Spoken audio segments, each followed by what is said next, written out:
Hey guys, so I know I'm looking a little rough today, and that's because I'm going to do a quick get ready with me where I explain the basic brushes that you're going to need to apply your face makeup if you're kind of a beauty beginner, or if you're really just kind of looking to get more into your beauty routine. Excuse my dog. As usual. I've already moisturized my face and I prepped my lips by exfoliating them and moisturizing them so I can put on a liquid lipstick later. And I'm just gonna go through my makeup routine and talk about the brushes that I use and what they're for, so you can maybe add some of these to your collection. You don't have to get the exact brushes that I mentioned in this video. You can get similar ones, dupes. They don't have to be exactly like the ones I'm talking about. Now, if I do think that a brush is particularly unique, I will tell you I haven't found a dupe for it yet, and I will of course always be honest with you if there's a cheaper alternative, okay? This video isn't sponsored by any of these companies at all. This is just me yapping my trap, I guess. I didn't use a primer or anything today because I just moisturized and I don't feel like I really need one right now, so I'm just going to jump right into it. Alright guys, so when it comes to foundation, I have 3 brushes that I absolutely need in my collection because I have such varying different types of foundations and their consistency and their formulas. So I have 3 foundation brushes here. I have the Sephora 55 Pro Airbrush brush, which you've seen me use on my channel before. And I use this for more kind of traditional liquid pump foundations where you need like 3 pumps, you know, to cover your whole face. Not the ones that are like highly pigmented, just regular foundations that are more on the liquidy side. I have a beauty blender that I use for thicker consistency foundations, kind of the ones that like come in a tube. They're usually very high coverage, or I will use my beauty blender just to go over my face. If I feel like I've put on too much foundation, and it'll absorb the extra foundation. I absolutely love this. When you do use it, you're gonna wanna use it wet. So what you do is you put it under your sink and you squeeze it probably like 15 times, and then use a towel to squeeze out the excess, and then you kind of just pat on your foundation with this. And I found that this definitely works better with thicker consistency foundations for me personally. A lot of people use them for almost every foundation. The only ones that I don't recommend them for are the extremely highly pigmented foundations where you only need, there's a hair in my mouth, where you only need a couple drops for your whole face. And last but not least is a flat top Kabuki. I got this one for free actually off of Facebook. I just had to pay shipping. So if you see that on Facebook, it's actually a really good brush. But if not, it's very similar to Sigma F80. They also have an angled flat top Kabuki, which is really good too, and I'll list them down below. But I find that this works excellent for the extremely pigmented, high coverage, super liquid foundations. So the ones where you literally just need a dot, dot, dot, and then you buff them and spread them around your face.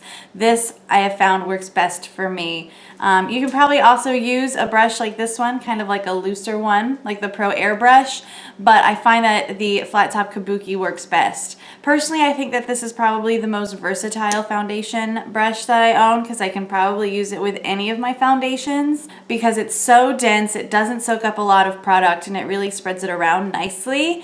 But I find that if I'm using a very specific foundation, that certain brushes work better. So I'm not saying that you need to get all 3, but I do suggest that you pick one that works best for the type of foundation that you typically use. If you typically use something like the Marc Jacobs Remarkable or the Too Faced Born This Way, I really think that a flat top Kabuki would be best for you. If you use something very thick, like the Kat Von D Lock-It Foundation or the L'Oreal Pro Matte, I think that a beauty blender is absolutely excellent to use. And if you use something like the Urban Decay Naked or just more fluidy foundations from the drugstore, from the store, whatever, then the Pro Airbrush I think is your best bet. I have yet to find another brush like the Pro Airbrush. I haven't found a dupe for this one yet, but there are cheaper alternatives to the Beauty Blender and the flat top Kabuki. So for my foundation today, I'm going to be using the Rimmel Stay Matte in 200 Soft Beige. This is a very moussey textured foundation, so I'm actually going to initially apply this with my hands, and then I'm going to go over it with the Beauty Blender to soak up any excess product. I love this foundation. It's only about $6 or $7, I think. I think it's about $7. And I just kind of warm it in between my fingers and spread it on. And I do bring it down to my neck. So I know a lot of people hate it when people put foundations on with their hands. I'm very sorry. But for this particular foundation or certain BB creams, I find that it just works best for me just because they're so thick and moussey. And then I just go back over it with my beauty blender. So this is nice, quick, and easy. And yes, I did bring it up along my eyelids because I'm not going to bother actually contouring today. So I'm not even using concealer because my skin is actually looking pretty damn good right now. That's just up to you. If you use concealer, then use concealer. If you use an eye primer, use an eye primer. This is my daily routine right now. So yeah, I'm just going to do what I normally do, and you guys can alter it to fit your routine. All right, so now I'm just going to take that beauty blender and kind of dab it on my face to soak up any excess product. And I really find that this gives thicker foundations like this a more flawless finish.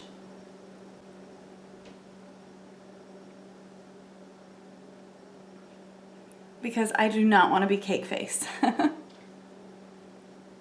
next step in my beauty routine is baking, and for baking I'm going to use this Laura Mercier translucent setting powder, and I'm just going to get some of it in the brush cap here, and I'm going to go in with this Morphe brush here. Now this brush came in a set. I'm going to list down below the one that they sell individually, but I'm sure you can find a dupe for this in the drugstore. It just kind of has a very tapered top. It's pretty dense, so it's not gonna take in too much of that powder. It's just gonna hold it on here, and that'll make it easy to place for baking. If you don't know what baking is because you're very new to the beauty world, baking is when you take an obscene amount of setting powder and you put it where your makeup normally creases the most, and you leave it there for about 5 minutes, and it'll keep your makeup from creasing all day.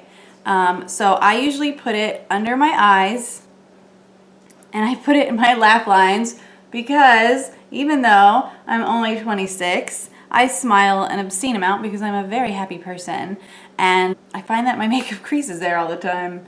And I hate when I look in the mirror and I'm like, oh my God, how long have I looked that crazy? So I'll just look crazy now for you guys on YouTube, and no one in the outside world will see my crazy creases later. I also put it along here because a lot of the times I'll like rest my face on my hand and it just kind of makes the makeup wear off sooner.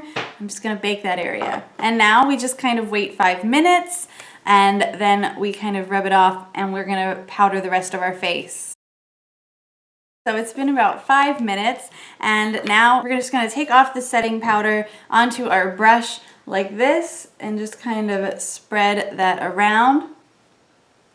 To do this, I'm using a very large powder brush. This is the Morphe M140. You can use any big fluffy powder brush that you can get at the drugstore. I really like this Morphe one. I think it's about $12. It's really big and fluffy here, and these are perfect for setting powders. I'm just gonna get some powder on my brush here, tap off the excess, and then because we don't want to smear our makeup, our foundation in any way, we're just gonna pat this on to set everything in place. I talk to so many of my subscribers because a lot of them just watch this channel because they know me personally and they're trying to support me. Love you guys. Like, they don't realize that their makeup isn't lasting all day and their foundation is just kind of smearing off because most foundations need to be set with a powder. Unless you have extremely dry skin, and then some foundations still need to be set with a powder. It's just really what works for you. So if you've had a problem with your foundation smearing, not lasting as long, just take a translucent setting powder. You can get plenty of good ones at the drugstore, but I really like this Laura Mercier translucent setting powder, which you can get at Sephora, and just set everything in place so it doesn't go anywhere all day. And I always make sure that I get my eyelids because I don't always use an eye primer, and I'll always carry my concealer or my foundation onto my eyes and then set that there so my lids are just nice and neutral. There isn't any redness or any veins showing. All right, guys, so next we are gonna be moving on to bronzer. And I'm just gonna use, this is an Eco Tools brush. This is from the drugstore. It's a very soft, short, yet dense brush here, and it's just kind of rounded on the top. And this is what I'm gonna use to bronze. And I'm gonna go in with my Ambient Hourglass palette here, my Ambient Lighting Edit Hourglass palette, and I'm gonna use the bronzer from it. And if you can't get this palette, they actually sell the bronzer separately. It is Luminous Bronze Light. It is an amazing bronzer, and I'm just gonna take some of it onto this brush here, and I'm just gonna kind of go everywhere that the sun would naturally touch.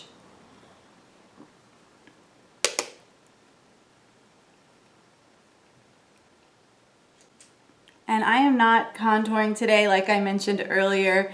I'm just going in and doing kind of an everyday ready for work look, even though if you work with me, you know sometimes I look like I'm gonna be going up to the club when I'm really just going into work because I just can't help myself. And my neck is always super pale, so I always bronze my neck. This is a personal preference. You don't have to do this, but I feel like my face looks really nice and tan, and then my neck is just white as a ghost, and I look a little bit silly, and then I'm in the car and I'm like, God dang it. Why didn't I bronze my neck today?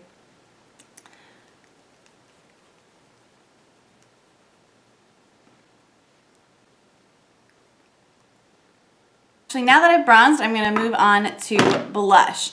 Now, there are two different kinds of blush brushes that I actually use. One of them is more for traditional powder or like thicker cream blushes, and that is the Sephora 54 Pro Airbrush Blush Brush. This is my favorite blush brush of all time. You can find a lot of brushes in the store, but there's nothing quite like this one either. I feel like I haven't found anything similar to the Sephora Pro Airbrush brush line, and I just feel that this puts on my powder blushes so well. I don't lose any pigmentation. Like, I have another blush brush that I can use and I'll put it in, but I really have to work up the color. Like, I have to build it up, whereas this, I just kind of swipe it on and it's just blush perfection, if that makes any sense. So I'm going to be using this one today. If I was using a liquid blush or liquid bronzer even, I would use a stippling brush. So this brush right here is the e.l.f. small stippling brush. You can get this brush for about $3. It's kind of got different length fibers and hairs on the end, and that just kind of disperses the product better, so it doesn't like all go in one spot, and it just kind of spreads it out really well. And I absolutely love this for my liquid or like really liquidy cream blushes.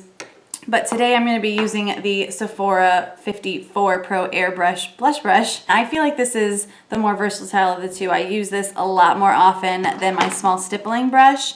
But hey, there's nothing wrong with a stippling brush. I also really like this one. So I'm gonna go right back into this Hourglass palette, and I'm gonna be wearing a pink lip today. So I think I'm just gonna go in with this lovely pink blush shade here. And this is Ambient Lighting Blush in Luminous Blush.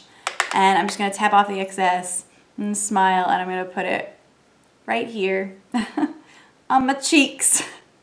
Should make sense. Where else would I put it, right? And personally, I like a lot of blush. You can do whatever you like to do, as little or as much as you like to put on your face. But blush is one of my favorite parts. I feel like it brings so much life back into your face because, you know, you put on your foundation and it just kind of makes everything even, one tone. You look a little bit dead. So this just makes you look alive again. I love it. So that's just me.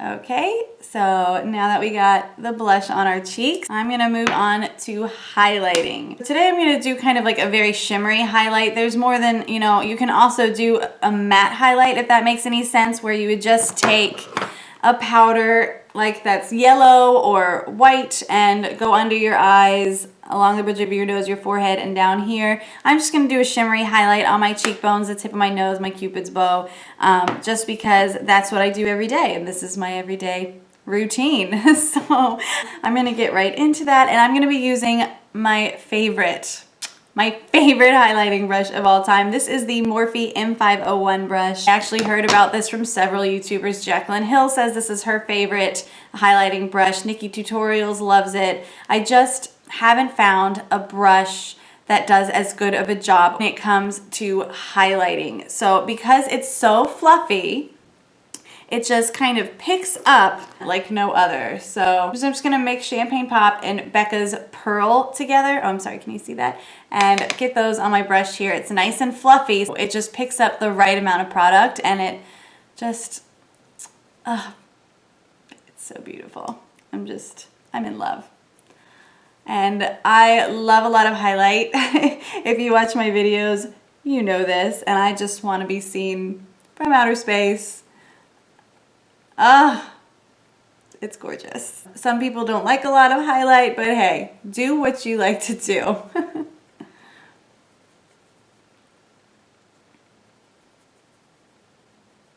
And I just kind of bring it around my eyes. I really like everything to look bright and open and sparkly. I love it. All right, so I put it on my cheekbones and bring it up around my eye. I also get under my brow bone here. I'm not putting on any eye makeup today. This is just a face tutorial. I'm just gonna put on some mascara in a minute.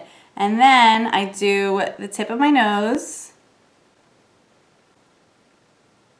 And then I do my Cupid's bow. That is everything that I do for my day-to-day routine for my face makeup. I'm just gonna go and put on a little bit of mascara, put on my liquid lipstick, and dry my hair so I don't look like a crazy person. I have to do this because I have bangs. Like, that's why, because this holds my bangs in place and keeps them from drying all funky when I do my makeup. Bang problems, right, girls? Anyway, so I will be right back to show you guys the finished look, and I will see you guys soon.